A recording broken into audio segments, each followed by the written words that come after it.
So how does the time value of money work? As a bare bones definition, time value of money basically means that a sum of money today is worth more than it will be in the future. The primary reason that's true is because there are people who are willing to trade money today in order for more money in the future, and there are also people who are willing to borrow money today in return for the promise to pay more for it in the future. Because both of these people have this incentive, money is worth more now than it is in the future. This is much easier to understand with an example. Let's pretend that it's 2002 and your name is Steve Jobs, and you've got a world-changing invention called the iPhone that you want to produce and sell to consumers all over the world. You're very confident in your ability to produce this world-changing product, but you know it's going to take a massive amount of capital to get going. You've got to hire technically minded people who are expensive to employ. You've got to buy the technology that you can kind of consolidate and compile into this product. You've got distribution, production, all these pieces require a lot of money. And the biggest problem is you won't actually get any money for the product until you begin selling it. So what are you to do? One option is you could borrow the money. This is called financing through debt. So you call your friend Mr. Banker, you say, hey Mr. Banker, I need $10 million to make this thing called an iPhone, and you go sit down with him, he has you fill out some forms, some things, and says he'll call you back in a few days. So a few days later he calls you back and says, good news Steve, I'm going to give you $5 million to get your project going.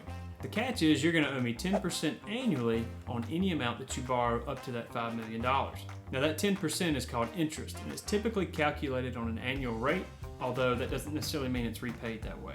So in this scenario, for every $1 million that you borrow, you'll owe $100,000 per year to Mr. Banker. So you've got $5 million, you need $5 million more.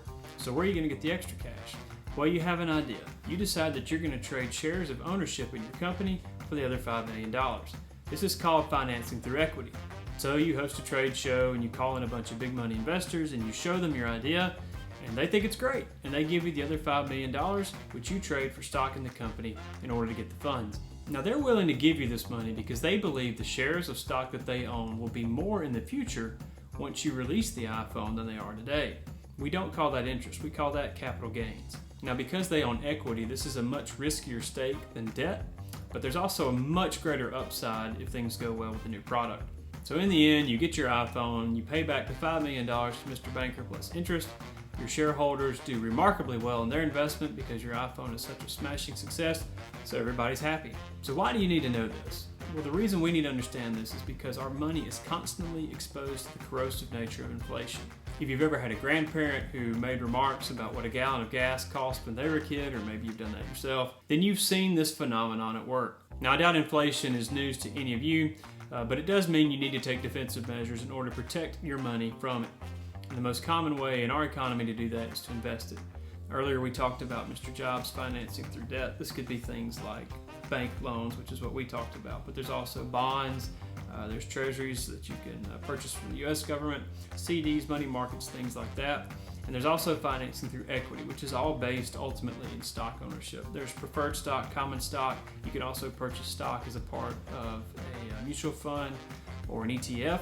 It's a way that you can buy a bundle or a large group of stocks and sort of spread out the risk and diversify your risk amongst a large basket of stocks so that you still get the upside gains of owning stock, but you spread out the risk. Now, to calculate the future value of money, you use the formula FV equals PV times 1 plus R to the nth power. And breaking that down, that's where FV equals future value, PV equals present value, R equals your rate of return, and N equals the number of periods which you'll receive payments. So if you invested $10,000 at 10% interest for 10 years, at the end of that 10 years, you'd have $25,937.42. It's not bad. Now, you may have expected it to be around $20,000 because if you're returning 10% of $10,000 per year for 10 years, that's $10,000. But there's a component in there called compounding interest at work. See, every year that you earn interest on the amount you've invested, that interest in the next year earns more interest, and it grows. We're not going to cover compounding interest in this video. We're actually recording a different one, which we'll link at the end of this video. But if you found this helpful, please like and subscribe to our channel. We'd really appreciate it. You can also check out our website, martinmoney.com, for lots more information about personal finance. Thanks again for your time. God bless and take care.